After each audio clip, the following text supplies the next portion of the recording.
I took the Bear Mountain job because Tucson wouldn't let me breathe anymore. That's the simple version. The real one's messier. Manuel Bravo got pinned under a forklift at the Avis rental yard back in March. His leg broke in 2 places. I was driving. The investigation took 6 weeks and came back saying I'd rushed the turn near the stacked tire pallets, that I hadn't waited for the spotter signal, that Manuel shouldn't have been standing where he was, but I shouldn't have moved when I did. Most of the blame landed on me. Not all of it. Just enough. Manuel didn't talk to me after he got out of the hospital. I tried once. He looked past my shoulder and said he had physical therapy. That was it. I kept working the yard another month. Nobody said anything directly, but the shift supervisor stopped putting me on the forklifts. I got assigned to inventory counts and tire rotation, indoor stuff, safe stuff. I started waking up at 4 in the morning with my jaw clenched so hard my teeth hurt. When I saw the posting for a fire lookout in the Gila National Forest, I filled out the application same day. Seasonal position, May through September, solo assignment. They wanted someone with a clean record, which I technically still had because the yard incident got filed as an accident, not negligence. I sent it in and didn't think about it. 2 weeks later, I got the call. District Ranger Naomi McCormick picked me up from the Silver City Ranger Station on a Tuesday morning in early May. She drove a white Forest Service truck with mud caked halfway up the doors and a dent in the rear bumper that looked intentional. I'd met her once during the hiring interview. She'd asked maybe 10 questions, most of them about whether I could handle isolation and whether I had medical conditions that required regular access to a pharmacy. She didn't ask about Tucson. Didn't ask about Manuel. I figured either she didn't know or didn't care. The road up to Bear Mountain wasn't really a road. It was more like a suggestion someone had carved into the hillside a long time ago, and nobody had bothered to improve. We climbed through ponderosa pine that smelled sharp and clean, then higher into mixed conifer, and finally scrub that clung low to the rocks. Naomi drove without talking much. The truck bounced hard over ruts and exposed stones. I kept one hand braced on the ceiling grip. "You get sick easy?" she asked about halfway up. "No." "Good. Road's worse after snowmelt." I didn't ask what happened if I needed to come down in an emergency.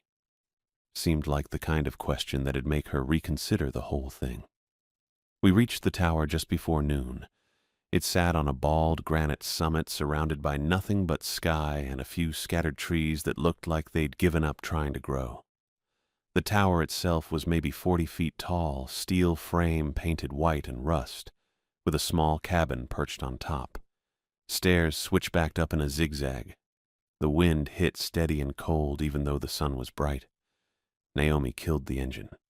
"Supplies are already up there. Water gets delivered every 2 weeks, radioed in advance. You're responsible for your own food between drops." "Okay." She climbed out, and I followed. My duffel bag held everything I'd brought. 2 changes of clothes, a jacket, a paperback I'd grabbed from a little free library in Silver City, toiletries, a notebook I probably wouldn't use. That was it. The stairs rattled under our boots. Naomi went first. I counted 48 steps, split across 6 landings. The higher we got, the more the wind pushed. By the time we reached the cabin door, I could feel it trying to shove me sideways. Inside was smaller than I expected, maybe 12 feet by 12 feet.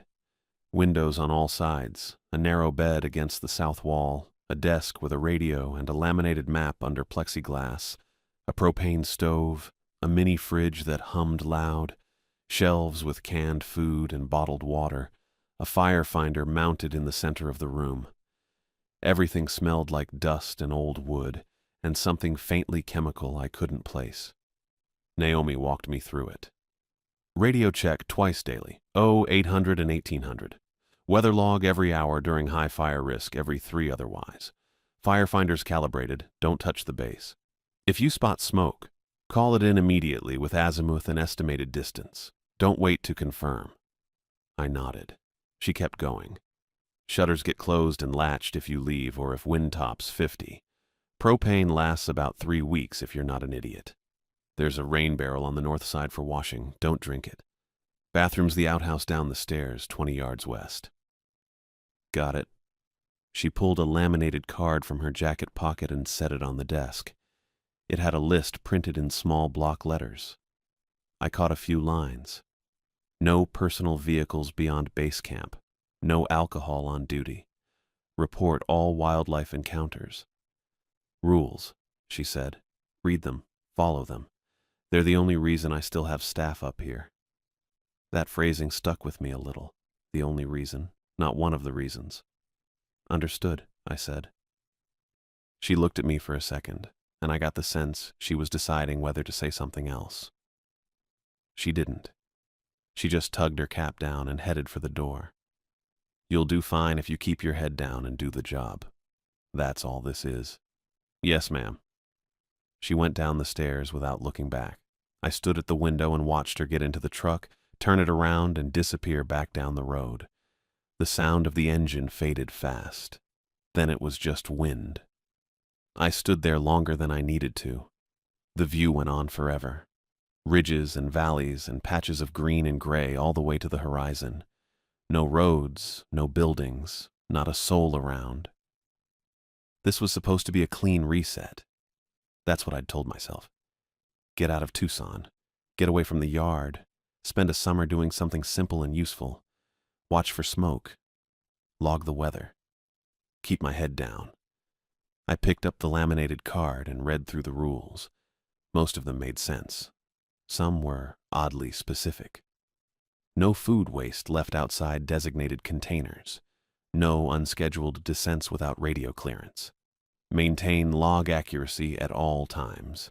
I set it back down and started learning the layout for real. Checked the cabinets. The canned food was generic stuff, beans and chili and soup and peaches. The propane stove had 2 burners and a box of matches in the drawer underneath. The fridge held a gallon of milk that'd expire in 4 days, a stick of butter, and a jar of pickles. The shutters were mounted on the outside of each window, hinged at the top, held open with hooks. I unhooked one on the east side to see how it worked. It dropped fast and banged hard. I latched it, then opened it again. Simple enough. The weather log was a spiral notebook on the desk, entries going back weeks in different handwriting. Temperature, wind speed, cloud cover, visibility. I checked the thermometer mounted outside the north window. 53 degrees. The wind gauge read 15 miles per hour, gusting higher. Sky was clear. I wrote it all down. My handwriting looked shaky next to the previous guy's block print. Late afternoon, I went down the stairs to check the outhouse and get a sense of the area. The outhouse was exactly what I expected. Small, wooden, functional. The door didn't latch right. I made a mental note to fix it if I could find a screwdriver. On the way back up, I spotted something on the 3rd step. A coin. Clean, bright. Maybe the size of a $1 coin, but lighter. I crouched and picked it up. It had text stamped around the edge. Sunset Arcade. In the center was a cartoon sun with a goofy grin. I turned it over. The back was blank. I stood there holding it, trying to figure out how it got there. Naomi hadn't dropped it, or I would have heard it hit the metal step while we were coming up. The wind couldn't have carried it up from below and placed it flat like that. Someone else had been here recently. Maybe the guy before me. Or maybe Naomi left it on purpose. A test. See if I'd radio it in, or pocket it, or leave it where it was. I pocketed it. Probably stupid. But it felt stupider to call her about a random arcade token. I climbed the rest of the way and went back inside. The sun was starting to drop. I checked my watch. 5:47. Almost time for the evening radio check. At 6, I sat down at the desk and picked up the mic. The radio was already set to the right channel. I pressed the button. Bear Mountain Lookout to dispatch. Radio check. Static. Then a woman's voice. Not Naomi. Younger, flatter. Dispatch to Bear Mountain. Read you clear. All good up there? All good. Copy. Stay sharp. The line went quiet. I set the mic down and stared at the radio for a second. That was it. My first official check-in. Nobody asked my name. Didn't ask for a single thing. I heated a can of chili on the stove and ate it standing at the west window, watching the light turn orange and then purple over the ridges. The wind hadn't let up. It made a low rattling sound against the shutters. I kept telling myself nothing was wrong. This was normal. First day jitters. New place, new job, new routine. The coin didn't mean anything. Naomi's phrasing didn't mean anything. The rules were just rules. I finished the chili and washed the pot in the barrel water outside. My hands went numb fast. I dried them on my jeans and went back in. The cabin felt smaller once the sun was gone. I sat on the bed and pulled the coin out of my pocket. Turned it over a few times. Sunset Arcade. I didn't know if that was a real place or just something someone made up. I set it on the desk next to the laminated rule card and lay down with my boots still on. The wind kept going. I kept my eyes open and watched the dark press against the windows. This was supposed to be simple. I was lying on the bed when the radio clicked on. 11:17 at night. I know because I checked my watch right after. The click was loud in the quiet, that hard mechanical snap of a relay switching. Then static, real soft, and a voice came through. Station 0 to Bear Mountain Lookout. I sat up. The voice was calm, professional, same tone dispatch used during the afternoon check. Bear Mountain, please confirm your current location and status. I stared at the radio. The little red transmit light wasn't on, just the green power indicator. Nobody was supposed to call at 11:17. Radio checks were 800 and 1800. That was it. The voice waited. Patient. I swung my legs off the bed and crossed to the desk in 3 steps. My hand went to the mic, fingers wrapping around the grip. Standard procedure. Someone calls, you answer. Then I stopped. My eyes dropped to the laminated card Naomi left. The rules were printed in bullet points, black text on white. I'd read them twice already, but I scanned again, faster this time. Third bullet down. Non-scheduled radio contact, mute set, and wait for verification protocol. I let go of the mic. My other hand found the mute switch instead. Small toggle on the left side of the radio housing. I flipped it down and the static cut to nothing. The cabin went totally quiet. That's when the floor started. Thump. One hit. From below. Not loud, but solid, like someone punching the underside of the floorboards with the flat of their hand. I stepped back from the desk. Thump. Again. Same spot, I thought. Maybe 10 feet from where I stood. The sound traveled up through the boards, through my boots. Thump. Even spacing. Steady. My chest tightened and I realized I was timing my breathing to it without meaning to. I checked my watch. 11:18. The thumping kept going. Slow rhythm. Not random. It felt like a heartbeat, kind of, but too deliberate, too measured. The whole tower frame hummed with it. Just barely. I could feel the vibration in the desk when I touched the edge. I thought about going to the window, looking down, but I didn't. Instead, I stood there and made myself count. 1, 2, 3. Back in Tucson when something went wrong, I fixed it. That was the job. Forklift makes a noise, you stop and check. Tire pressure drops, you pull it and swap it out. Manuel used to joke I couldn't leave a problem alone if you paid me. He said it the week before the accident. We were rotating a set of Michelin all seasons, and one of the mounting bolts stripped. I spent 20 minutes with a drill bit and extractor instead of just grabbing a replacement from stock. Manuel laughed and said I was going to die trying to unjam a jammed thing someday. He wasn't laughing after March. 4, 5, 6.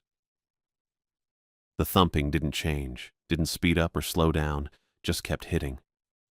I wanted to flip the mute off, key the mic, ask what the hell Station 0 wanted, ask who they were, but the card said wait, so I waited. My jaw hurt. I unclenched it. 7, 8. The coin was still on the desk next to the rule card. I could see the cartoon sun grinning in the light from my headlamp. I'd left it there after dinner. Now I picked it up and shoved it in my pocket.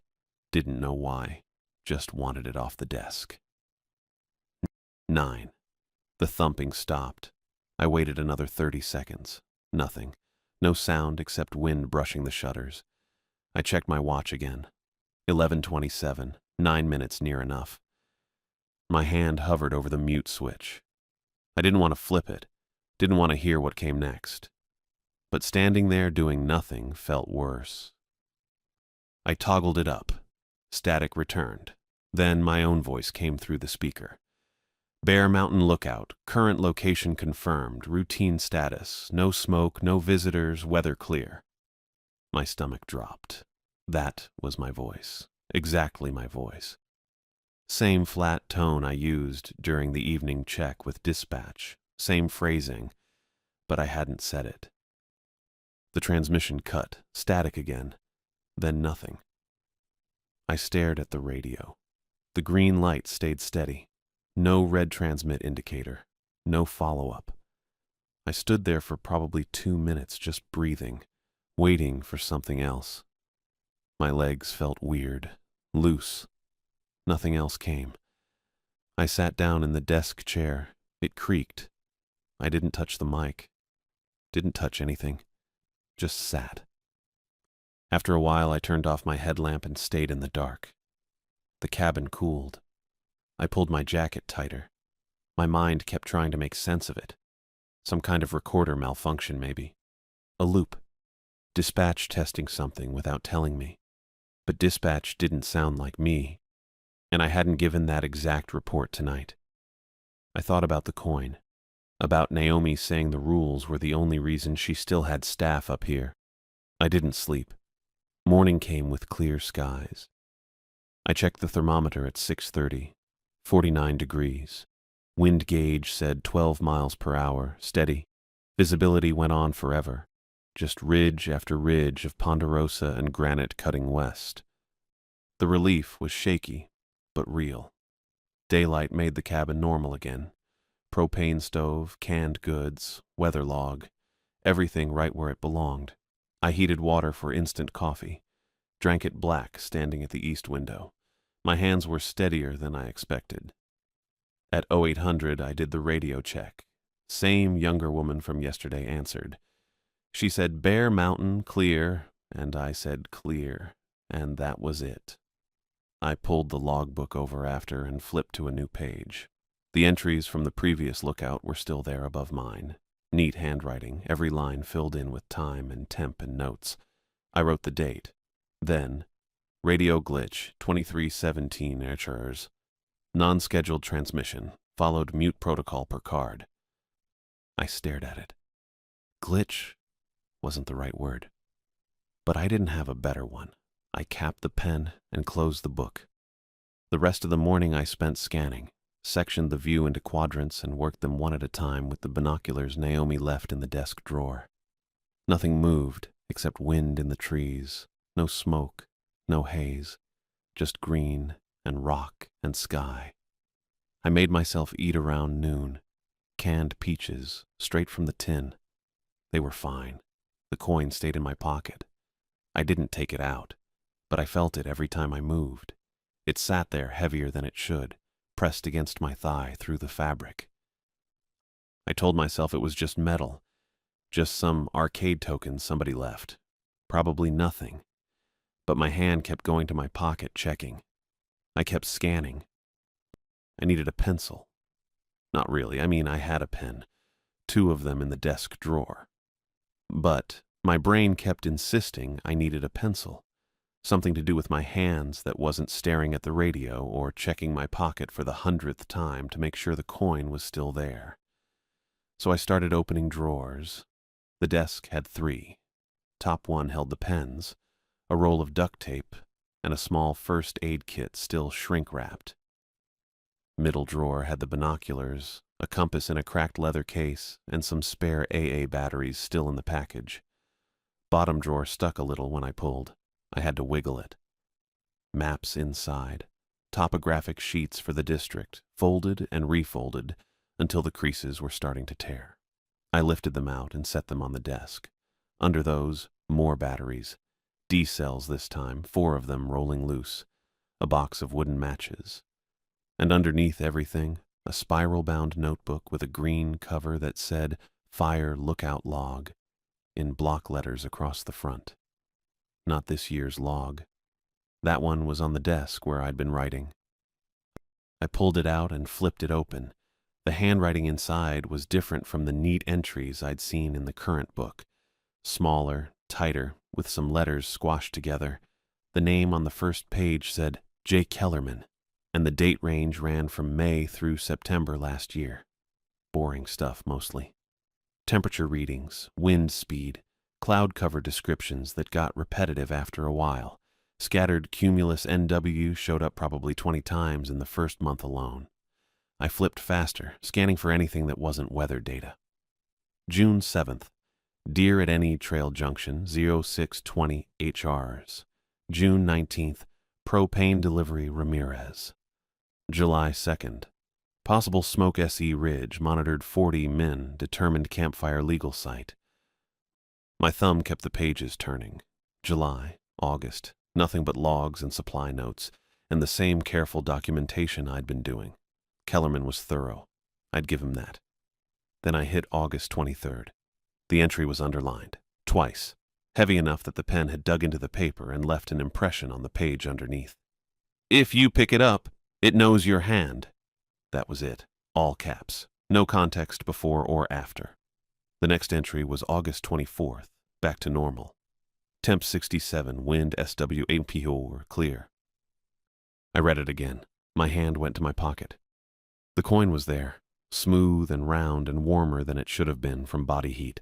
I'd picked it up yesterday on the stairs, flat on the step, clean and bright, and I'd just grabbed it without thinking. The warning felt aimed straight at me. I stood there holding the old logbook, staring at those capital letters, and my jaw was doing that thing again, where it locked up without permission. I had to force it loose. Probably nothing. Probably Kellerman had a weird day, got spooked by something, wrote a cryptic note because people do that sometimes when they're alone too long. Probably didn't mean anything. Except Naomi had said the rules were the only reason she still had staff up here. Past tense on had. And now I was reading a log from someone who wasn't here anymore. Someone who'd underlined a warning hard enough to scar the paper. I closed the notebook and put it back in the drawer under the maps and batteries. Shut the drawer. Stood up. The cabin felt smaller. I checked my watch. 11:43. I'd been up here scanning all morning, doing the job, acting normal. My coffee mug was still on the desk next to the current logbook where I'd written radio glitch and pretended that covered it. The coin was in my pocket where I kept checking for it. And now I had Kellerman's warning rattling around in my head with everything else. I needed to move. The bear box. I hadn't checked it yet, and Naomi had mentioned it during orientation. Metal storage down near the base for anything that might attract animals. I didn't have food waste yet, but it'd give me a reason to go outside, get some air. Prove to myself the stairs were just stairs, and the forest was just forest. I grabbed my jacket even though it wasn't that cold and headed for the hatch. 48 steps down. 6 landings. I counted them again without meaning to, same way I'd counted the thumps last night. 9 thumps, 9 counts, and I'd stood there frozen instead of checking what made the sound. Not doing that today. The bear box sat about 15 feet from the base of the tower, a green metal container maybe 3 feet tall and 4 feet wide, latched with a heavy-duty lock mechanism that required you to push and twist at the same time. The kind of thing a bear couldn't figure out, but a person could manage one-handed if they'd done it before. I hadn't done it before. Took me 3 tries to get the latch open. When I did, the lid creaked up on stiff hinges, and I looked inside at Nothing. Empty. Clean. A couple of dead leaves in one corner, and that was it. I let the lid drop back down and straightened up, scanning the area. Ponderosa trunks in every direction, some close enough to touch. Granite outcrops breaking through the soil where the slope got steeper. The outhouse 20 yards west, door still busted. No movement except branches shifting in the wind. Normal. I turned back toward the tower, and that's when I saw it. Near the bottom step, third one up, right where I'd found the coin yesterday, a burrito, wrapped in foil, the kind you get from a gas station or maybe someone's kitchen if they're packing lunch. It sat there on the step, just sitting, and I could see steam coming off it where the foil was folded open at one end. Warm. Fresh. For about 2 seconds I felt this rush of relief so strong it made my knees loose. A hiker. Someone had come by, left food. Normal human interaction. Maybe they'd knocked and I hadn't heard from inside the cabin. Maybe they were still nearby and I could call out, have an actual conversation, confirm that the world was still operating on regular logic. I stepped closer. The burrito was definitely warm. I could see the heat shimmer in the shade under the tower frame. Flour tortilla, folded tight, foil crimped at the ends. Someone had made this recently. Very recently. "Hello?" I called out. My voice sounded thin in the open air. Nothing. Just wind in the pines. I walked over and picked it up. Still warm in my hands, solid weight, real.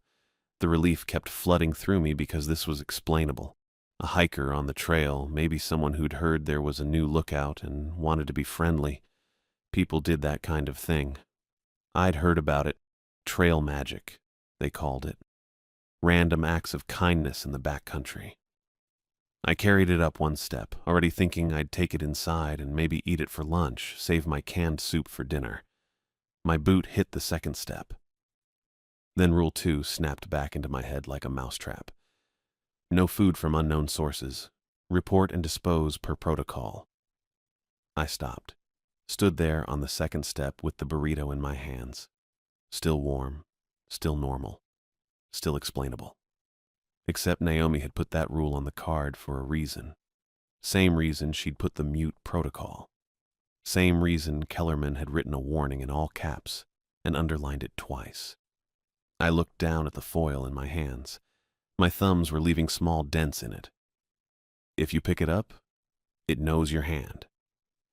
I turned around, went back down the 2 steps, and set the burrito exactly where I'd found it. Placed it careful, like it mattered that it went back in the right spot. Then I stepped away and headed straight for the tower stairs without looking back. 48 steps up. I didn't count this time, just climbed. Inside the cabin, I dropped the hatch and threw the locking bolt. The metal clank echoed in the small space. I'd never locked it before, hadn't even thought about it, but now it felt necessary. A hard perimeter, something I could control. I stood there, breathing harder than the climb warranted, staring at the closed hatch. The relief was gone. Completely. It had lasted maybe 30 seconds total, just long enough for me to feel stupid for wanting it so bad. Now the silence felt heavier. I crossed to the west window and looked down. I could just barely see the bottom step from this angle if I pressed against the glass. The burrito was still there. A small, bright rectangle of foil against dark wood. Nobody came to pick it up. No hiker emerged from the trees to reclaim it. No movement at all except the wind pushing through branches, same as it had been doing since I got here. The tower wasn't making noise. No thumps, no vibrations. Just sitting here, 40 feet of steel frame and wood cabin, quiet and still. Waiting. That's what it felt like. Like something had made an offer and I'd almost taken it, and now it was just waiting to see what I'd do next. I pulled back from the window and sat down at the desk. My hands were shaking a little.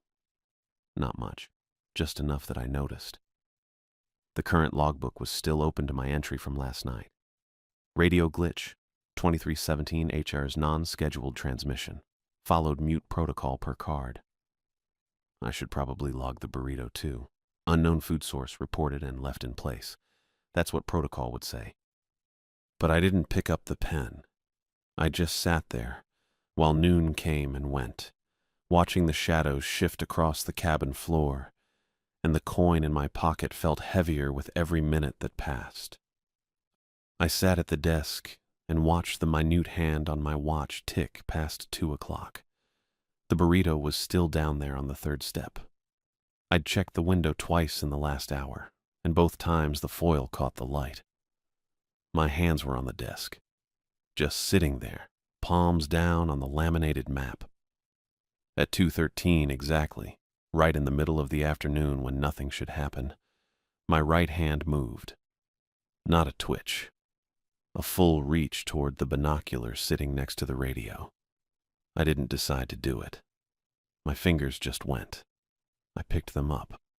The weight was familiar. Black rubber grip worn smooth where someone else's thumbs had been for however many seasons before me.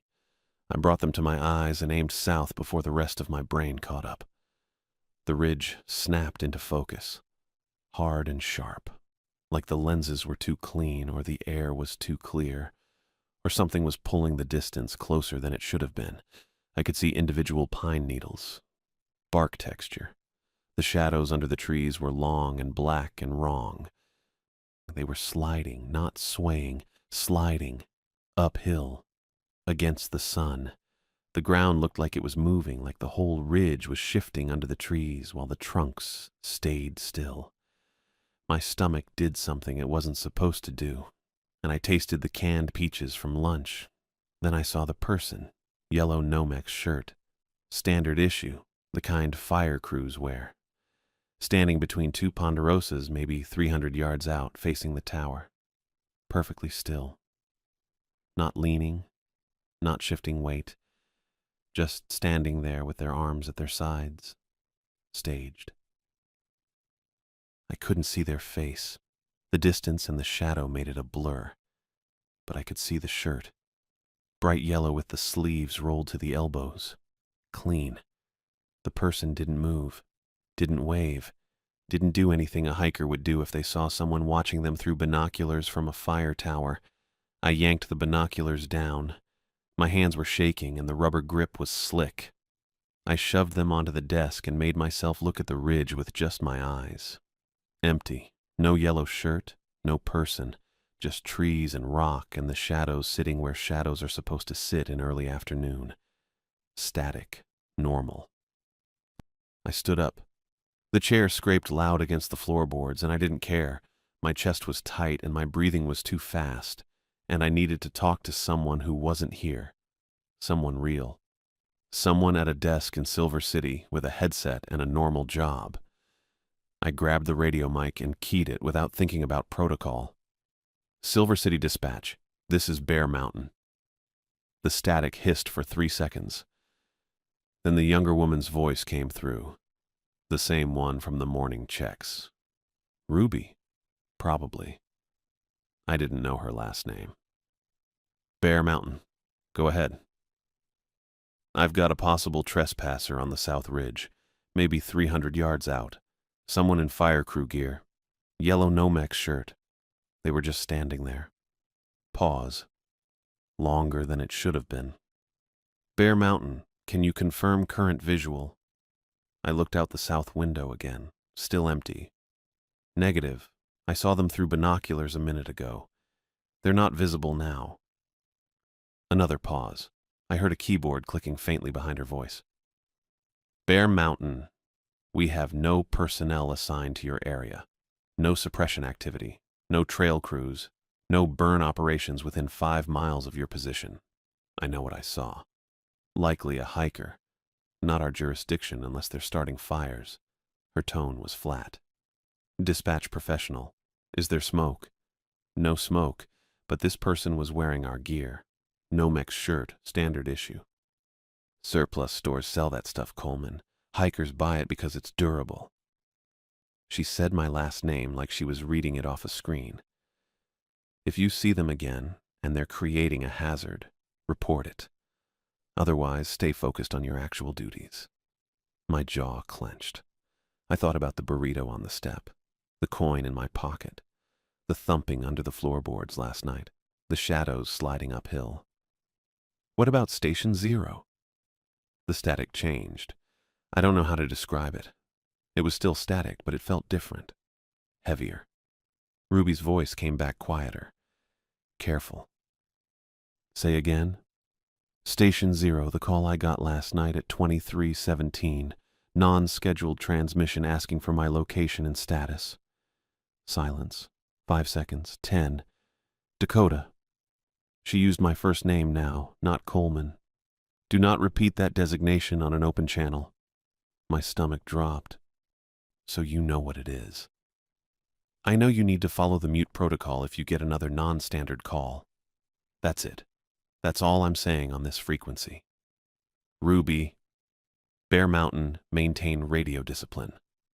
Contact dispatch for weather, smoke, or medical emergencies only. Acknowledge. I pressed my thumb against the mic button. My hand was still shaking. Acknowledged. Stay sharp, Coleman. The transmission cut. Static filled the cabin, then I flipped the mute switch, and it went silent. I put the mic down.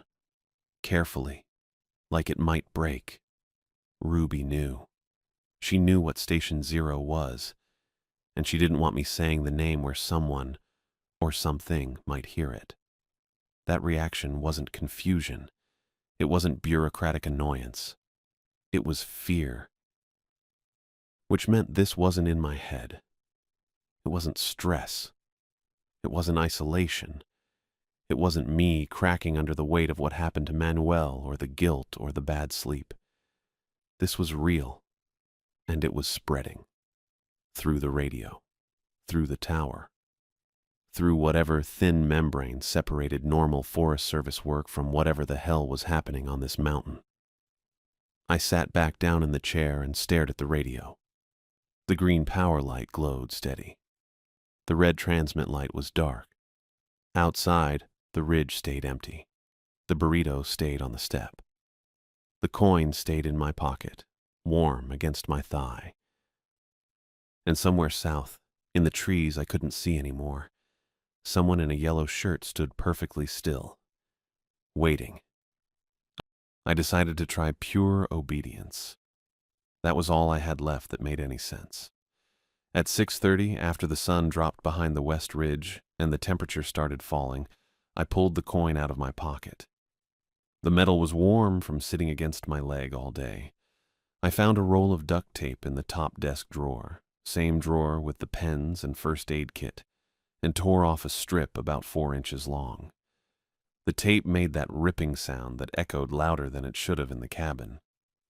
I pressed the coin flat against the laminated map on the desk, cartoon sun face down, and wrapped the tape around it twice. Then I peeled the whole thing off the map and got down on my knees next to the propane stove. The stove sat against the east wall on a metal drip tray. I had to lie flat on my stomach and reach underneath to the back corner where the wall met the floor. I pressed the taped coin and map scrap as far back as I could, felt it stick to the floorboards, and pulled my hand out.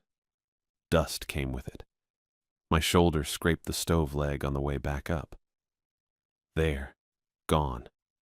Hard to reach. I figured if I couldn't see it or touch it, maybe that'd break whatever Kellerman's warning meant.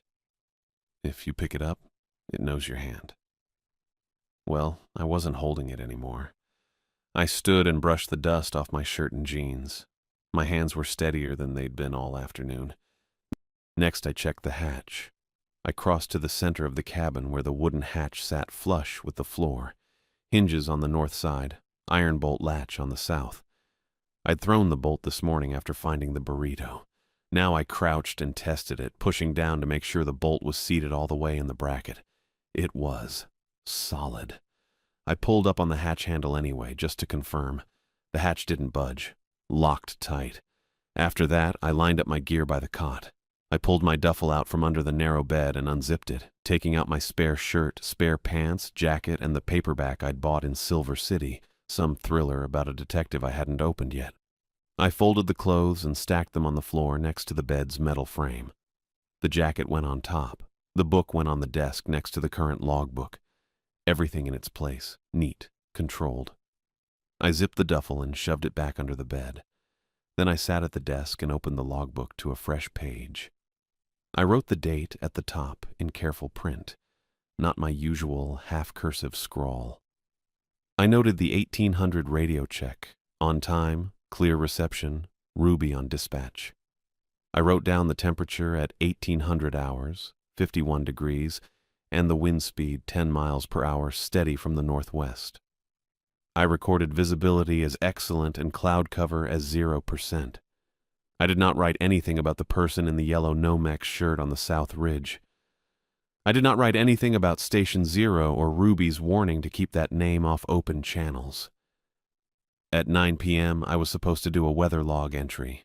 High fire risk season meant hourly logs. I planned to do it exactly on time. No early, no late. Follow the schedule, follow the rules. That was the plan. I ate dinner at 7:15, canned beef stew heated on the propane stove, eaten standing at the north window while the sky turned purple over the ridges. I washed the pot in the rain barrel outside, hands going numb in the cold water, same as before. I came back in, dried the pot with a towel from the shelf, and put it back on the stove. I checked my watch. 7:43. I sat at the desk and waited. At 8:57, I pulled the logbook close and uncapped the pen, ready to write the 9 p.m. entry the second my watch ticked over. At exactly 9 p.m., the access bell rang once from below. I froze. Pen in hand, logbook open, body locked in place. The bell was mounted somewhere down on the tower frame. I'd never actually seen it, but I knew it was there from the knotted rope that hung next to the hatch inside the cabin. Someone below could pull the bell to signal the lookout.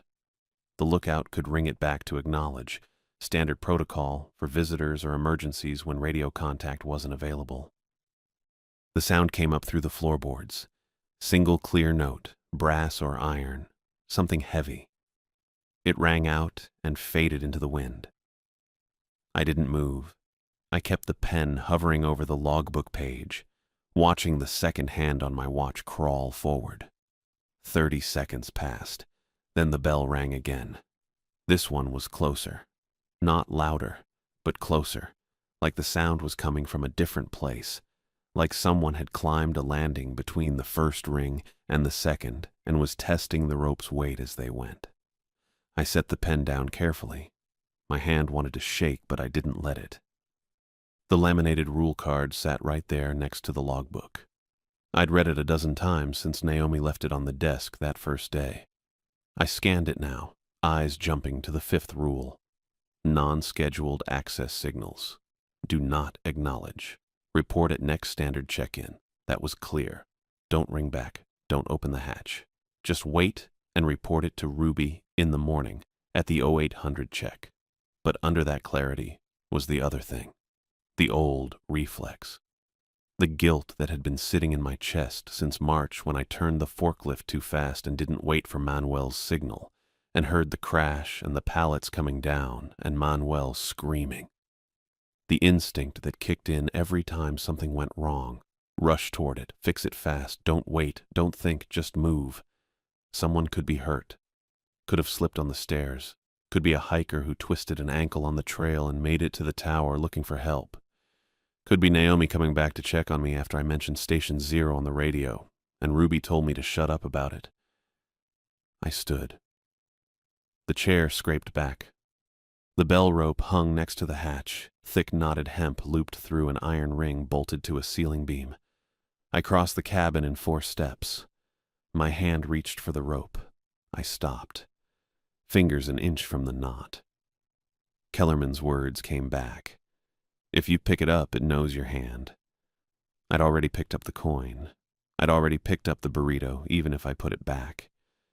If I grabbed this rope, if I rang the bell, what would know?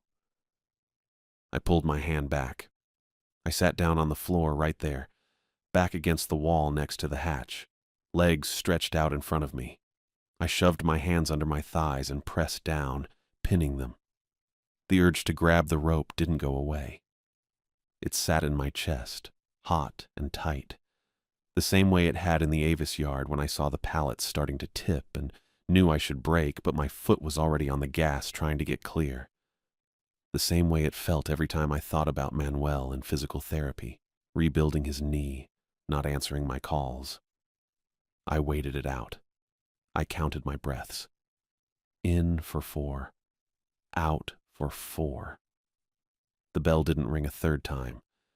Instead, the smell started drifting up through the floorboards. Warm tortilla, cooked meat, melted cheese, the exact smell of the burrito I'd found on the 3rd step this morning, the one I'd left there and hadn't gone back to check on. It smelled good, comforting, the kind of smell that meant someone cared enough to make you food and wrap it up while it was still hot. I kept breathing, in for 4, out for 4. Then the smell shifted, same scent, but sour now. Rotten, like the meat had been sitting in the sun for days, and the tortilla had molted, and the foil had kept it all sealed in to ferment. I gagged. I pulled my shirt up over my nose and mouth, and kept my hands pinned under my legs, and didn't move toward the hatch. The smell came in waves. Good, then bad. Fresh, then spoiled. It cycled every 10 seconds or so, and I couldn't tell which version was real. Then the radio turned on by itself. No click this time, no relay snap. Just the static rising from silence, smooth and instant, like someone had turned a dial. I looked across the cabin at the desk. The green power light was on. The mute switch was down. I'd left it on mute since this afternoon after I talked to Ruby. The static cut out. Bear Mountain Lookout, this is District Ranger McCormick. Naomi's voice. Exact tone, exact cadence. Professional, clipped, no warmth. My truck slid off the access road approximately 2 miles below your position. I'm uninjured but unable to reach dispatch. I need you to ring the access bell so search and rescue can triangulate the tower location and reach me before dark. Acknowledge. I stared at the radio. The red transmit light wasn't on. The mute switch was still down. Naomi's voice came through again. Coleman, I know you're hearing this. Ring the bell. That's an order. Search and rescue is en route, but they need the acoustic signal to locate the tower in low visibility. Ring it now. My hands were still pinned under my thighs. I didn't move. Under the propane stove, something crackled. Not loud, just a soft scraping sound, paper on wood. Like something was dragging the taped map scrap I'd stuck back there.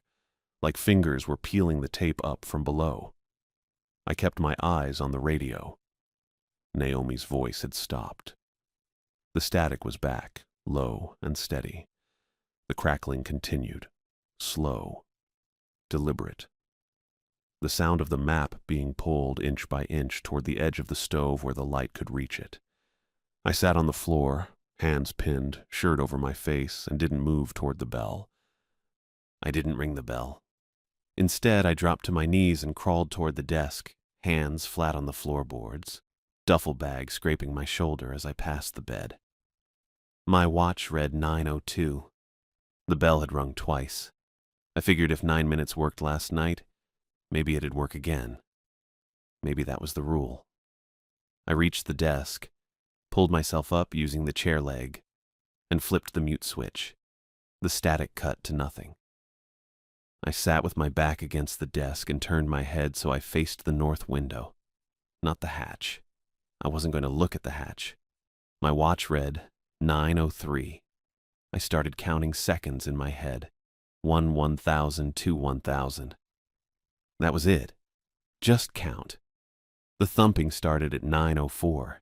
It came up through the floor directly under the hatch this time, not scattered around the cabin like before. Heavier, too. The first thump rattled the propane stove hard enough I heard the pot shift on the burner. The second one shook the desk behind me and something in the drawer slid forward. I kept counting. 47 1,000, 48 1,000. The tower frame groaned. Not wind noise. Actual timber stress. The kind you hear when a building settles wrong or a support beam takes too much weight. Each thump made the groan worse. The floor vibrated under my legs. My teeth rattled if I didn't clench my jaw. I kept my eyes on the north window. The glass reflected the propane lantern on the shelf behind me, just a soft yellow glow. I focused on that, counted. 112, 1,000. 113, 1,000. The bell rang a third time at 9:06. Then it didn't stop.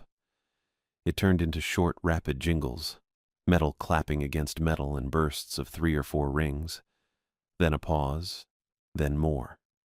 Someone was shaking the rope, not pulling it steady, shaking it hard and fast like they were pissed I hadn't answered. The thumping kept going under the floor in that same slow, deliberate beat, but now the bell was frantic.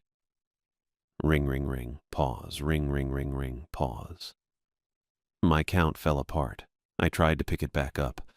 201,000, or maybe 220. I didn't know. The whole cabin was shaking now. The cot scraped against the wall. The lantern on the shelf rattled in its bracket. I thought the tower might actually come apart, just shake loose and drop 40 feet with me inside. I pressed my hands over my ears and kept my face toward the north window. The reflection of the lantern blurred. I might have been crying, I'm not sure. At 9:11 the thumping stopped. The bell kept ringing for another 30 seconds, then it stopped too.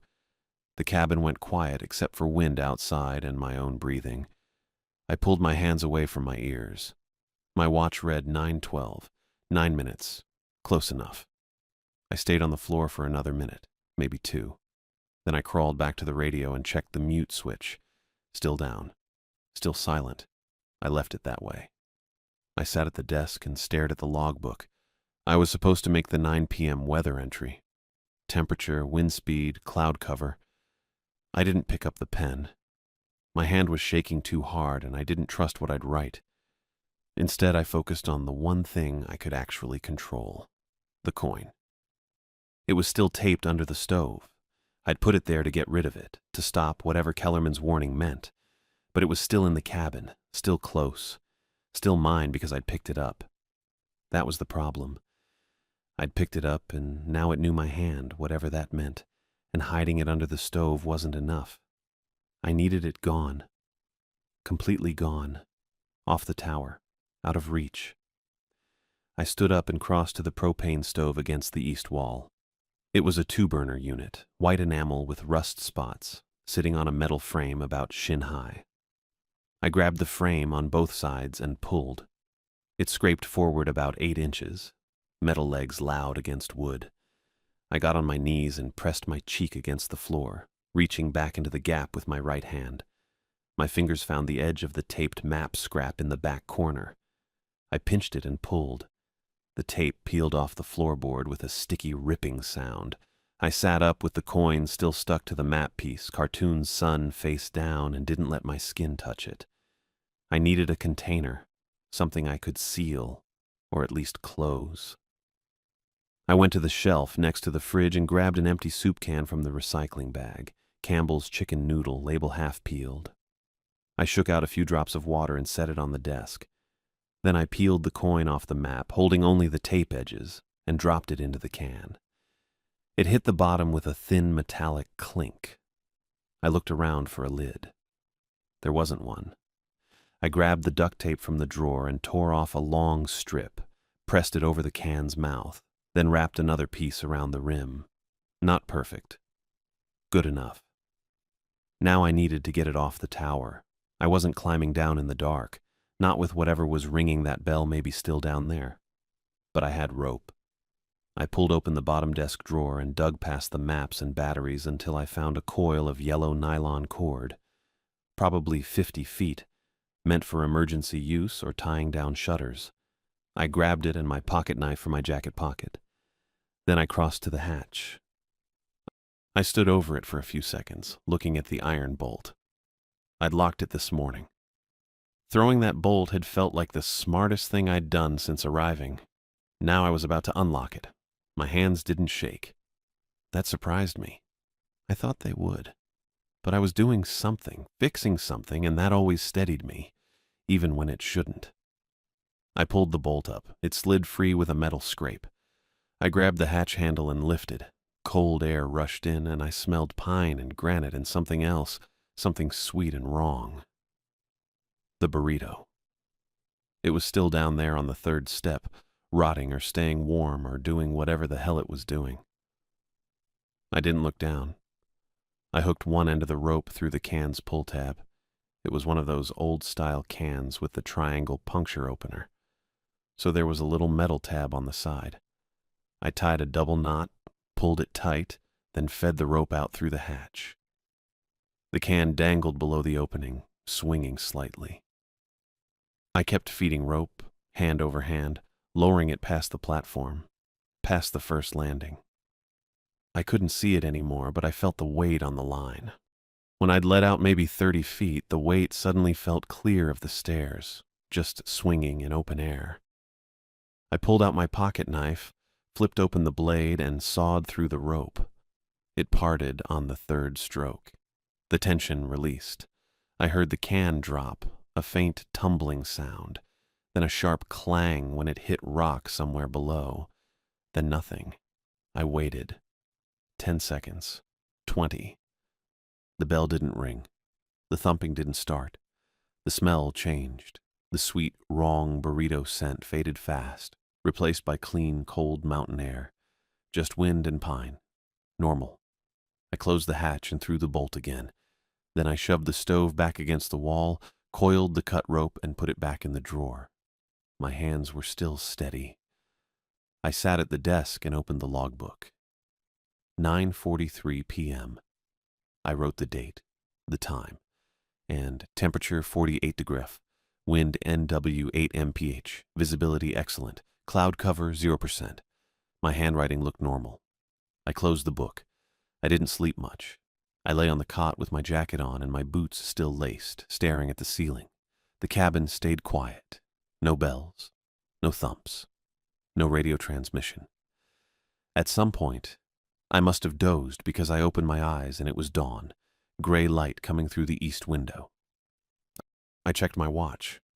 6:17 a.m. I sat up, pulled on my jacket tighter, and walked to the desk. The radio's green light was still on, mute switch still down. I flipped it up. Static returned.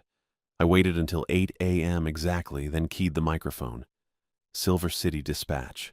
This is Bear Mountain Lookout. Radio check. Ruby's voice came back after 2 seconds. Bear Mountain, go ahead. I took a breath. I'm requesting immediate relief.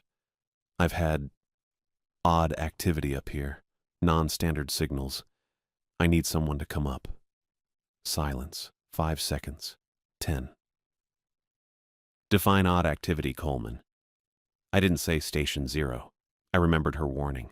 Access signals after dark. Sounds under the structure.